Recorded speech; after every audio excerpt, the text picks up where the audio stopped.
Good evening everyone. सभी को good evening. सद्गुरु, सबसे पहले जो मैं आपसे जानने के लिए बहुत उत्सुक हूँ वो ये कि जब हम शिक्षा की बात करते हैं तो आपका अपना अनुभव क्या रहा है? शिक्षा में आपका व्यक्तिगत अनुभव क्या रहा है? शिक्षा के क्षेत्र में किस चीज़ ने आपको आकार दिया है या नहीं दिया है, जिससे आज आप जो हैं वैसे बने हैं? That's a googly.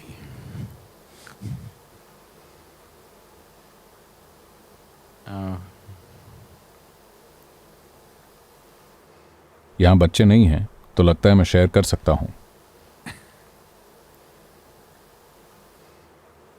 मेरा शिक्षा का अनुभव, लोग मुझसे पूछते हैं आपकी साधना क्या है, तो मैं अक्सर उनसे कहता हूँ मेरी इकलौती साधना ये रही है कि मैंने खुद को अनपढ़ रखा है। क्योंकि जब मैं पहली बार स्कूल गया तो मुझे समझ नहीं आ रहा था कि मैं क्यों जा रहा हूं। शायद बड़े लोगों ने बस मान लिया था कि बच्चों को स्कूल जाना ही चाहिए। कोई भी व्यक्ति ये नहीं बताना चाहता कि आपको इस जगह पर जाने की जरूरत क्यों है, इस जगह में ऐसा क्या खास है कि हमें जाना ही पड़ेगा। वो कुछ बोल तो रहे थे पर उन बातों का मेरे लिए कोई मतलब नहीं था। तो मेरे समय की शिक्षा, मैं वहां केवल तभी जाता था जब वाकई जरूरी होता था। और जब भी मैं वहां गया तो मेरी मुख्य समस्या ये थी कि मुझे हमेशा लगता था कि लोग ऐसी बातें कर रहे हैं जो उनके लिए मायने नहीं रखती हैं। मैंने इस चीज को हमेशा बनाए रखा है कि मुझे इससे मतलब नहीं है कि कोई कितनी बकवास कर रहा है। अगर वो चीज उनके लिए कुछ मायने रखती है तो मैं उसे पूरी तरह सुनूंगा, चाहे वो कितनी भी बेतुकी बात हो। लेकिन उस व्यक्ति के लिए कुछ मायने रखती है तो मैं सुनने को तैयार हूं। अगर उसके लिए ही मायने नहीं रखती जो बोल रहा है तो मुझे समझ नहीं आता कि मैं क्यों सुनूं। और मुझे स्कूल में हमेशा ऐसा लगता था कि टीचर्स ऐसी बातें कर रहे हैं जो उनके लिए कोई मायने नहीं रखती, तो मेरे कान कभी उनकी बात नहीं सुनते थे। तो मेरी शिक्षा के बारे में जितना कम कहा जाए उतना बेहतर है। और जब मैं लगभग 17 साल का था मैंने फैसला किया कि मैं अपने आप को शिक्षित करूंगा, क्योंकि कॉलेज जाने का कोई मतलब नहीं बनता था। और ये आज की तरह नहीं था। ये सबैटिकल का विचार और ये वो नहीं होता था। आप डॉक्टर बनने की दौड़ में होते थे, अगर नहीं बन पाते तो आप इंजीनियर बन जाते हैं। केवल यही दो विकल्प आपके पास होते थे। तो जब मैंने पास किया, तब इसे पीयूसी कहा जाता था, 12वीं कक्षा को, और मैंने कहा मैं कॉलेज नहीं जा रहा हूं। परिवार में जो भयानक प्रतिक्रिया हुई वो अविश्वसनीय था। फिर मैंने सोचा ठीक है, अच्छा होता अगर मैं फेल हो जाता, क्योंकि मैं पास हो गया और कह रहा हूं कि मैं यूनिवर्सिटी नहीं जा रहा। इससे इतनी हैरानी और ऐसा लगा जैसे परिवार में कोई त्रासदी आ गई हो। मुझे समझ नहीं आ रहा था कि वो इतना परेशान क्यों हो रहे थे, क्योंकि वैसे भी मैं कुछ सीख नहीं रहा था। मैं बस आ जा रहा था और बस पासिंग मार्क्स लेकर आगे बढ़ रहा था। तो ये 1 साल मैंने कॉलेज की, जानते हैं, मैसूर यूनिवर्सिटी में एक बहुत अच्छी लाइब्रेरी है। मैंने अपना पूरा 1 साल वहां बिताया। Every day when the library opened at 9 o'clock in the morning, I was there. They closed at 8 in the evening. They had to push me out. हर दिन सुबह 9 बजे लाइब्रेरी खुलती थी, मैं वहां होता था। वो रात को 8 बजे बंद करते थे, उन्हें मुझे बाहर निकालना पड़ता था। 1 साल में मैंने लगभग हर चीज पढ़ी, जैसे विज्ञान, इतिहास, भूगोल, साहित्य, लगभग हर चीज। पॉपुलर मैकेनिक्स से लेकर होमर तक जो भी मेरे सामने आया मैंने सब कुछ पढ़ लिया।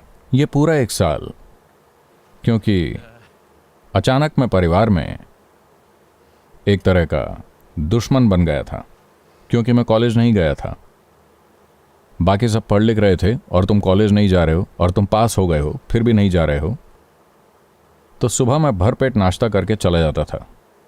इस पूरे साल मैं बिना लंच के रहा। मैं रात को वापस घर आकर डिनर करता था, पूरे 1 साल तक। जब मैं यंग था तो मैं हमेशा भूखा रहता था। मैं हर समय भूखा रहता था। लोगों के लिए यह समझना आसान नहीं होगा कि मेरे लिए यह कितना कठिन था कि मैं 1 साल तक वहां बिना खाए बैठता रहा और जो चाहा वो पढ़ता रहा। तो मैंने सोचा मैं खुद को शिक्षित करूंगा। शायद मेरी ज्यादातर पढ़ाई मेरे जीवन के उसी हिस्से में हुई थी। मैं ये इसलिए कह रहा हूं क्योंकि जिसे आप खुद खोजते हैं वो आप कभी नहीं भूलेंगे। जो आप पर थोपा जाता है वो कभी आपके जीवन में काम नहीं आएगा। तो जब मैंने तय किया कि हमें एक स्कूल शुरू करना चाहिए तो लोग हैरान हो गए, सदगुरु आप? मैंने कहा हाँ, लेकिन यह स्कूल अलग होना चाहिए। और मैंने उनसे लगातार कुछ दिनों तक बात की, कुछ लोग जो हमारे साथ शामिल थे, कि स्कूल कैसा होना चाहिए। मुझे अच्छी तरह याद है, मैं 6ठी कक्षा में था। भारत के राष्ट्रपति की मृत्यु हो गई और हम स्कूल गए और उन्होंने छुट्टी घोषित कर दी। वो एक अच्छी चीज़ थी, है ना? अगर ये छुट्टी वाले दिन हुआ होता तो अलग बात थी। लेकिन आप स्कूल गए और पता चला कि आज स्कूल नहीं है और 2 दिन तक स्कूल नहीं है। तो हम बाहर बैठे और यूं ही चर्चा कर रहे थे और हमने सोचा कि अगर प्रधानमंत्री मरते हैं तो क्या होगा, अगर मुख्यमंत्री मरते हैं तो क्या होगा। हमने सचमुच पूरे कैबिनेट को मार डाला। हमें कितनी छुट्टियां मिलेंगी इस साल? तो स्कूल इतनी भयानक जगह क्यों बन गई है? जिस तरह से हम इसे चला रहे हैं उसमें कुछ गलत है, क्योंकि शिक्षा, मेरा मतलब हम लोगों को क्यों शिक्षित कर रहे हैं उसे भी देखना चाहिए। वो कहीं ज्यादा गहन चीज है। लेकिन मूल रूप से जब हम शिक्षा देते हैं, शिक्षा प्रणाली का अंतिम छोर वो एक मानवीय पहलू है। अगर वो मानवीय पहलू गायब है तो मुझे नहीं लगता कि कोई बच्चा वहां बैठकर किसी की ऐसी बातों को सुनेगा जो खुद बोलने वाले के लिए ही कोई मायने नहीं रखती।